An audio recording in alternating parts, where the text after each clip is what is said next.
Well, you know what time it is. It's Star Wars time.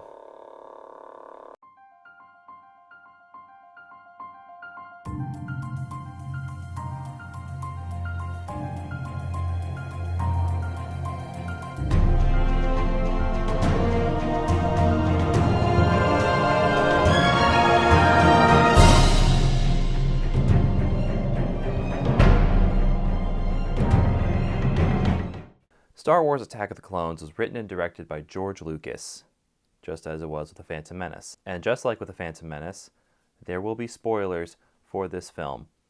Again, though, it is a pretty old film, so hopefully you've seen it by now. But if you haven't, go check it out. If you want my non-spoilery thoughts on this before I start the review, this is my least favorite Star Wars movie. It is probably the worst of them. It does have some redeemable qualities, but not many. So this film takes place about 10 years after the events of The Phantom Menace. In this time, Anakin has grown up and become a Padawan. He's about 19 years old. Queen Amidala is no longer the queen, but is rather a senator. And this is a time of crisis for the Republic. Many worlds have seceded or are trying to secede from the Republic, as they're wanting to escape a lot of the corruption within the Senate. And they've formed their own government called the Separatists Alliance, also known as the CIS, the Confederacy of Independent Systems. And the Confederacy, or the Separatists, as I'll call them through the rest of this review, have teamed up with the Trade Federation from the first movie, Phantom Menace, and are building an army of battle droids and are trying to establish their own government. This has the Republic worried, so they're considering raising their own army to fight against the Separatists if necessary. Along with other senators in the Republic, Padme Amidala believes that raising an army will most likely start a war with the Separatists, which is not something that they want. And since Padme Amidala is very popular among the people, she's winning a lot of support in the Senate. There are many in the Separatists who actually want to start a war with the Republic, most notably the Count Dooku and his Sith master, Palpatine. So the main driving force of this film is they're trying to assassinate Padme, because she's winning a lot of favor in the Senate, as I said before, and she will most likely keep the Senate from voting or building some kind of new army to protect the Republic. So the beginning of the movie opens up with an assassination attempt on Padme's life, but Padme has been using the decoy method that she was using in the first movie, so they blow up the ship with the decoy in it rather than Padme's ship. Padme's decoy is like, "Oh, I'm sorry, my lady. I have failed you." When it's like, that's your one job, is to die instead of Padme. So she didn't fail Padme. She did exactly what she was supposed to do. It's just kind of funny. It just doesn't. The line, it makes no sense whatsoever. Like, failing Padme would have been going, "Hey, I'm not the actual Padme. She is. I'm just a decoy. Don't kill me." But she dies instead, and, Padme lives. And this gets the Senate kind of, obviously a little concerned for her safety. So they want to assign Jedi to protect her. She's a little uncomfortable with that. She doesn't just want a bunch of random Jedis, in her apartment. So they instead compromise and invite two Jedi that she's familiar with, Obi-Wan Kenobi and his Padawan Anakin. Now, as I said before, Anakin's much older, but he's still harboring feelings for Padme, the same feelings he felt as a child, which is a little weird. I think their relationship in the first movie was more of friendship, but in this film, he's definitely evolved that relationship in his mind over the years to now full-blown in love with Padme. And he's obviously very antsy. He's very nervous to meet Padme again for the first time, and this is where a lot of the cringy dialogue comes into this film. I mean, the first time Anakin sees Padme, she's like, "Well, my goodness, you go." And he's like, "So have you. More beautiful, I mean." And this comes down to my biggest problem with this entire film is the romance. George Lucas has said on several occasions that this was supposed to be a romance movie. But the romance in this movie does not work, and that is ultimately its biggest issue. It's the whole driving force of this film is the romance between Anakin and Padme, who will eventually become the father and mother of Luke and Leia. and their romance just does not work. They have absolutely no chemistry whatsoever, and yet George is trying to force this romance onto us, and it makes it's so hard to watch. Oh, it's so cringy, and you'll understand more why later as I go on in the film, but these are just two people who you just do not understand why they have any attraction to each other. Anyways, though, while Anakin and Obi-Wan are looking over Padme, making sure she's safe, someone else tries to assassinate her in her sleep. Basically, Jango Fett, at this time, is the greatest bounty hunter in the galaxy. He's the father of Boba Fett, so that's why he's the greatest bounty hunter in the galaxy. And he's been hired to kill Padme. So in order to do that job, he hires another bounty hunter, Zam Wesell, to do the job for him. Yeah, why is he considered the greatest bounty hunter in the galaxy?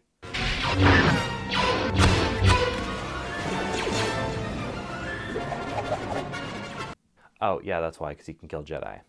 So yeah, this scene makes no sense to me. Jango Fett is supposed to be the greatest bounty hunter in the galaxy. Why doesn't he just do it himself? And his plan for assassinating Padme makes no sense either.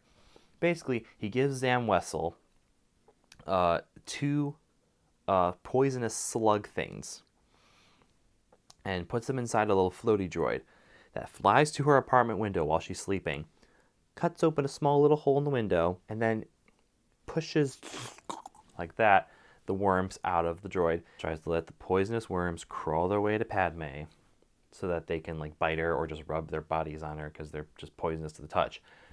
But here's the thing. If you were going to have a droid that could find her and look at her window and was able to get close enough to her right there, why not just put a gun on it or a blaster and have it snipe her out from her bed? Why waste your time with these slugs? You should have just went instead of shooting slugs at it, you went. Anyways, Obi-Wan and Anakin, though, stop the slugs because they can sense through the Force that she's in danger. And then they chase after the droid and Zam, who they find because the droid leads them to her, and they chase her throughout the city. And this is actually one of the fun moments of this film. One of the redeeming qualities of it. There's some great banter between Obi-Wan and Anakin. Basically, originally Obi-Wan jumped out the window after the droid, and Anakin, being a little more smart about this, which is weird to say, Anakin being the smart one of the team, went downstairs and grabbed a speeder and then chased after her. And then was able to go and pick up Obi-Wan because, Obi-Wan fell off the droid, 'cause it's a small little droid, over the cities of Coruscant. And there's some great, funny, witty banter. Obi-Wan's like, "Oh, what took you so long?" And Anakin's like, "Oh, well, Master, I couldn't find a speeder I liked, There was just so many to choose from, There's so many colors." Obi-Wan's all like, "If you spend as much time, training with your lightsaber as you do coming up with your quips, you would rival Yoda as a lightsaber duelist." And Anakin's like, "Oh, well, I already thought I did." Which also shows where Anakin's at in this film. Anakin has become very arrogant in his abilities. He knows he's the chosen one, as everyone believes him to be. He is outclassing all of his other classmates in his abilities, which has made him very arrogant and thinking, well, I already know better than all these teachers, obviously, because I'm mastering these skills so fast, which has also in some ways limited him in his abilities because of this. So he already thinks in his mind that he outclasses Yoda as a duelist, which he's proven later to be very wrong about. But it's just a really fun scene, and chasing Zam throughout Coruscant, all the cars flying by. It's a fun visual scene.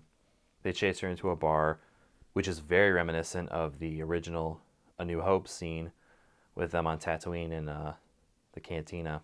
So then they go looking for her in the bar. Obi-Wan sits at the bar waiting around, hoping she'll make a move, while Anakin searches the crowd.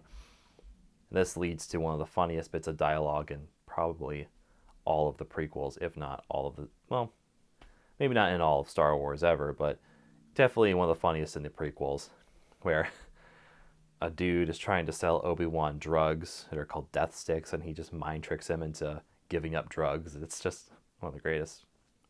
You want to buy some death sticks? You don't want to sell me death sticks. I don't want to sell you death sticks. You want to go home and rethink your life. I want to go home and rethink my life. It's just great. It's it's one of the best scenes ever in the whole trilogy. But they eventually find her, and there's a scene where when they're interrogating her and they're trying to find out who hired her to kill Padme, and she's about to reveal who it was. She's like, it was a bounty hunter named, and then gets, shot in the neck with a dart by Jango Fett, and he flies off with his jetpack, and they're like, whoa, who was that? Well, we got to find him. So these events start to make the Jedi Council worry for Padme's life even more. She's obviously not safe on Coruscant, so they believe it'd be safer if she was sent back to her planet of Naboo. Padme obviously is not really okay with this, as she wants to be in the Senate during this time of strife, and she knows if she leaves, when it's time to vote, they probably will vote in favor of building an army. But for her safety, she's sent back to Naboo with Anakin as her escort. And Obi-Wan is separated from Anakin in this film, and he's put in charge of chasing down Jango Fett. That part of the film is actually pretty interesting. Obi-Wan, goes to an old friend of his at Dexter's Diner. Dexter is his friend, who was an old vet during some... he was part of some military. He wasn't part of the Republic military. But he's traveled the galaxy a lot. And he recognizes the dart as Kaminoan, which is from Kamino, a cloning planet. Obi-Wan tries to look this up in the temple, but finds there are no records of Kamino anywhere, which is strange, because the Jedi archives are the greatest wellspring of knowledge in the galaxy, right? One line I think is really interesting here is, again, that shows the arrogance of the Jedi at this time. Jocasta Nu, the librarian of the Jedi Order at this time, she's in charge of running the records and all that. Obi-Wan asks her, well, what's wrong? Why can't I find the planet? And her simple remark is, well, if it's not in our archives, it doesn't exist. Again, there's so much arrogance in that statement. Again, it's like, we know everything. Like, she doesn't even open the possibility of, well, there could be planets we haven't discovered yet. There are star systems we don't know about. No, her simple answer is, if it's not in our archives, it doesn't exist. Because we know everything. You can really see why the Jedi Order fell years later. Obi-Wan goes to Yoda about this, who's in the middle of teaching younglings, and Yoda uses it as a training exercise and saying, gather children, discover this mystery, we will. And we actually get to see a little bit of Yoda's fun side again, which we really didn't see in The Phantom Menace, but Yoda starts, antagonizing Obi-Wan about this and making fun of him. He's like, well, younglings, lost a planet Master Obi-Wan has, How embarrassing. It's fun to see him, let loose again, like he did in The Empire Strikes Back, and see that personality come out. Obi-Wan goes to Kamino. He finds the planet. It is, in fact, a real planet, so the Jedi didn't know everything, as Jocasta Nu believes, only to find that the Kaminoans are, in fact, expecting Obi-Wan, and that they've been building an army for the Republic for the past 10 years under the order of a Jedi named Sifo Dyas, who was killed about 10 years ago, actually, when the clones were commissioned, which is really weird and opens up this new mystery. Obi-Wan finds Jango Fett there, interrogates him a little bit, and Jango reveals that he was hired by not someone named Sifo Dyas, but a guy named Tyrannus. We later find out in the film that Tyrannus is actually Count Dooku. When Palpatine and Dooku meet up at the end of the film, he calls him Darth Tyrannus. So the Sith were involved with building the clones, and that becomes more evident in Revenge of the Sith as to why they did that. All this stuff with Obi-Wan and Kamino is probably my favorite part of the whole movie. It's really the only redeemable part. Well, not the only redeemable part. There are some other fun moments, but it is definitely the most interesting part of the film. Obi-Wan unraveling this mystery, like, where did these clones come from? Why do we have an army? Why did Sifo Dyas do this? Who is this Tyrannus? And it's very interesting. It's probably the most interesting part of the film, and it really should have been the focus of this film. But unfortunately, the main focus of this film is actually on Anakin and Padme. Anakin is, on Naboo with Padme, and they're having picnics in the meadows and riding little space cow things. I actually don't know what those are called. I don't really feel like looking them up. They're having all these romantic moments in the film, but they're really... they just don't work because they have no chemistry. even before they get to Naboo, there's this one scene that is just so creepy on Anakin's end. And then as he starts talking with Padme, he starts looking at her lovingly, and she's like, "Don't look at me like that." And he's like, "Why not?"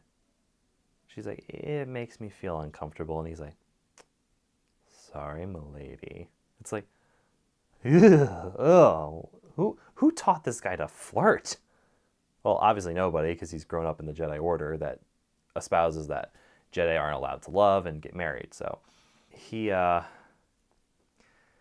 just does not know how to flirt. I'm surprised that George Lucas has been married and had kids if this is what he thinks romance is. Yeah, it's so romantic for, him to creepily look into her eyes and be like, "Sorry, milady." Or even later in the film where they're on Naboo and, Padme's wearing this backless dress as she's standing by the lakeside balcony and talking with Anakin about Astoria, how she used to love swimming on the beaches and playing in the sand with her friends. And Anakin decides to deliver the oh so smooth and romantic bit of dialogue where he's like, "I don't like sand. It's coarse, and rough, and irritating, and it gets everywhere. Unlike here," as he starts stroking her back, "everything's so smooth and soft and yeah." Funny enough, this is what gets her to kiss him. It's like, well, how you've shown okay. At this point, Padme has shown no interest in Anakin. She's been very dismissive of his advances, even when he tells her about how he's dreamed about her for the past 10 years.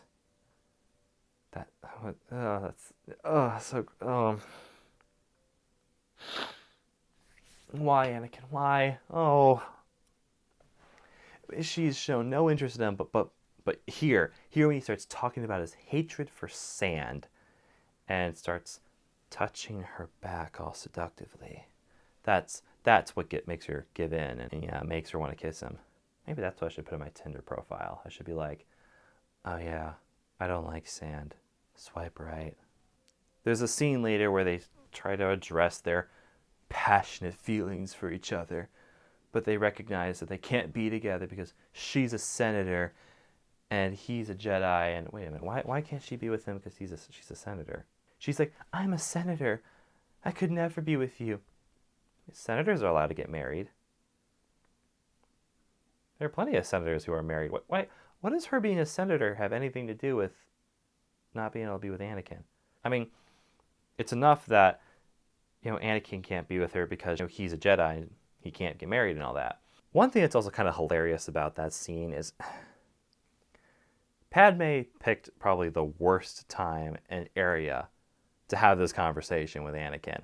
She brings him to this dark room only lit by a fireplace while wearing probably the sexiest dress she could possibly have put on. And she did that to turn him down. That's kind of... Here's some advice, ladies. If you're ever going to turn a guy down, don't do it like that, because you're going to send some mixed signals there. Some of these scenes are so painful to watch. Let's move on. During Anakin's time with Padme, though, he's been getting nightmares and visions of his mom back on Tatooine, her suffering and in pain. And this is really starting to make Anakin, worry. He's been losing sleep over it. And so finally he tells Padme, "Look, I got to go check on her. I got to see what's going on." And since Anakin is supposed to protect Padme and all that, she decides to go with him. So they leave safe old Naboo and go back to Tatooine. And I don't think anyone's going to bring up the fact that it seems like the movie's just completely forgotten about the whole assassination subplot. Like, Obi-Wan's taking care of the bounty hunter and all that, chasing him around the galaxy, chases him back to Geonosis where the Separatists are, which we'll get back to later. But Anakin goes to Tatooine. He tries to find Watto, tries to find out where his mom is. So it turns out, though, when he finds Watto, that he sold Anakin's mom to some moisture evaporator farmers. And that moisture evaporator farmer was Clee de Lars, the father of Owen Lars. who is Uncle Owen from Star Wars Episode 4, A New Hope. And this is how they were able to say that, Uncle Owen is Luke's uncle because he's technically Anakin's stepbrother. Because when Cleed Lars bought Shmi, Anakin's mom, he freed her, and the two fell in love and got married. It's kind of cool to see Luke's old home from A New Hope in this film at a much younger stage, and we see a young Uncle Owen, and at the time his girlfriend, Beru, who he will later marry, and will become Aunt Beru. But while Anakin is there, he finds out that his mother's not there. Turns out she was kidnapped by Sand People, or Tusken Raiders. I guess that's the correct term for them. So Anakin goes searching for her. Takes him probably a long time. We actually don't know how long it actually took him. It appears like it only took a few hours, but it probably took a few days. I mean, the Lars, family was looking for her for several weeks. They didn't just give up and go, well, she's taken by Sand People. Might as well just let her die, whatever. Anakin searches for her everywhere, finally finds the Tusken Raider camp where he finds her imprisoned, and this does lead to one of the most heartbreaking scenes of the entire film. Anakin finds his mother, who's been beaten, starved, dehydrated, and she's just caged like an animal, tied up to this pole on the wall. And he rescues her. He finds her, but she's so weak and can't move. She dies in his arms. And he weeps and mourns her. Anakin is so grieved by this and infuriated by this that the seeds of Darth Vader start to show through him. He becomes enraged and slaughters everyone in the camp, which is a pretty dark moment, and it cuts to Yoda meditating. He feels Skywalker's pain, and you can actually hear the voice of Qui-Gon Jinn hinting that, he's still around as a Force ghost, pleading with Anakin to stop what he's doing. Anakin! Anakin!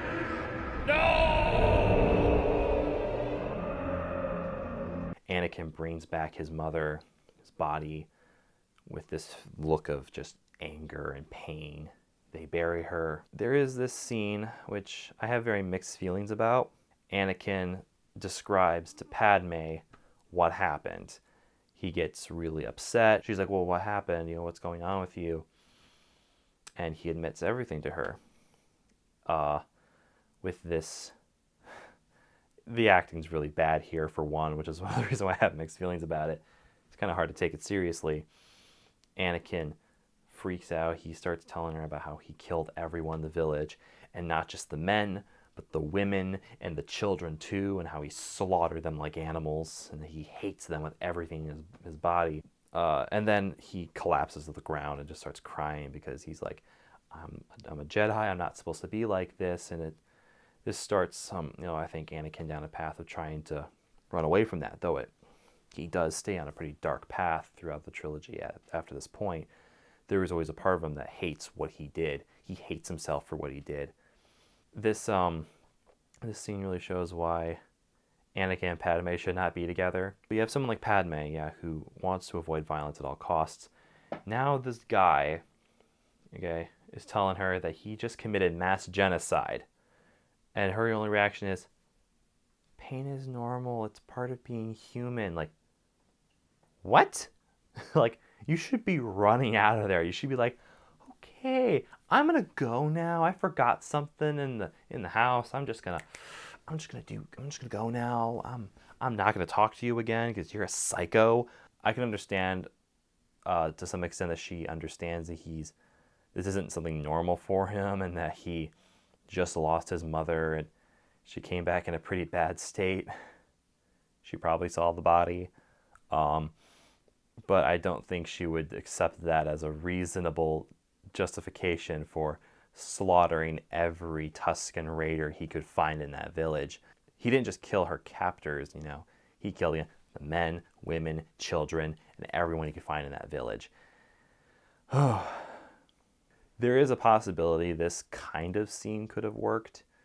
Maybe if he didn't kill everyone in the village, if he had just killed, maybe the men or something like that captured her, it would make him probably feel or seem a little less psychotic. He could have been like, I killed all those people who killed my mother, and I didn't hesitate, and I feel so terrible about myself. I also feel like this scene would have been better if instead it was Palpatine who was listening to this scene instead of Padme. Maybe this is the one thing he kept from Padme because he loves her and doesn't want her to see him as a psychotic monster. But he trusts Palpatine, and maybe at the end of the film, we don't hear what really happened with the Tusken Raiders until this spot, and he could be like sitting in the Chancellor's office, and he could be like, "What's troubling you, Anakin?" And he could be like, "I killed all of the people that murdered my mom brutally, with no remorse," and and he'd be like, "It's understandable, Anakin. They killed your mother, and they deserved it," or something like that. And maybe showing seeds to Palpatine that he's open to the dark side, and it would have been very interesting. But we don't get that. Instead, we just get a scene of Anakin sounding like a baby, whining about how he just slaughtered a ton of people, and Padme's just cool with it. Oh, this is definitely a dysfunctional relationship in the making.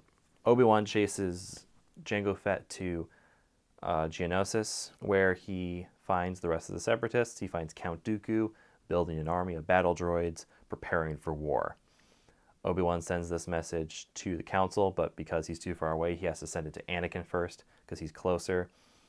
He's a little surprised that Anakin's on Tatooine, but he's like, okay, whatever, we'll figure it out later. I just gotta get this message out. So Anakin gets the message first, and then Anakin relays that to the Council. But the Council tells the Senate about what they found out, that the Separatists are building an army. And so Jar Jar Binks, who's been left in charge, in Padme's place, because he's apparently become a senator now. Because of course Jar Jar is really gonna do this. He votes that they give emergency powers to Supreme Chancellor Palpatine, which everyone unanimously agrees, yeah, sure, let's listen to Jar Jar Binks. With those emergency powers, Palpatine says, okay, you know what, we're gonna build an army.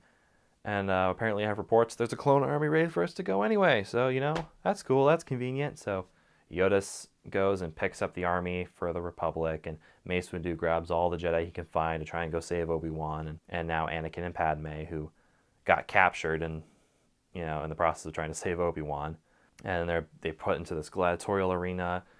Padme finally admits to Anakin that she truly, deeply loves him. Oh. Then Mace Windu shows up with all the Jedi, pulls out his purple lightsaber, and he's like, this party's over. All of these battle droids are sent in to try and kill the Jedi, but the Jedi, free Obi-Wan and Anakin. They fight in this gladiatorial arena, and this is actually one of the coolest scenes of the film. It's really cool to see all of these Jedi together, fighting together as one against an army of battle droids. They're just non-stop coming in, wave after wave. Yoda shows up with the clone army in these gunships, blasters fighting everyone. Like, move troopers on the double! Blast them! Anakin and Obi-Wan chase after Count Dooku to try and defeat him, stop him from escaping. As I mentioned before, Count Dooku was one of the greatest Jedi ever, was Yoda's apprentice.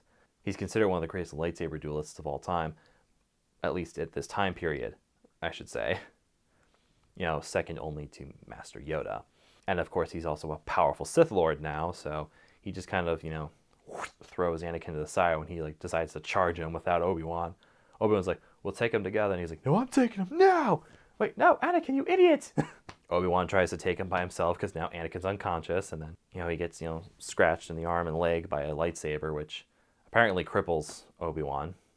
I don't know how, but it does.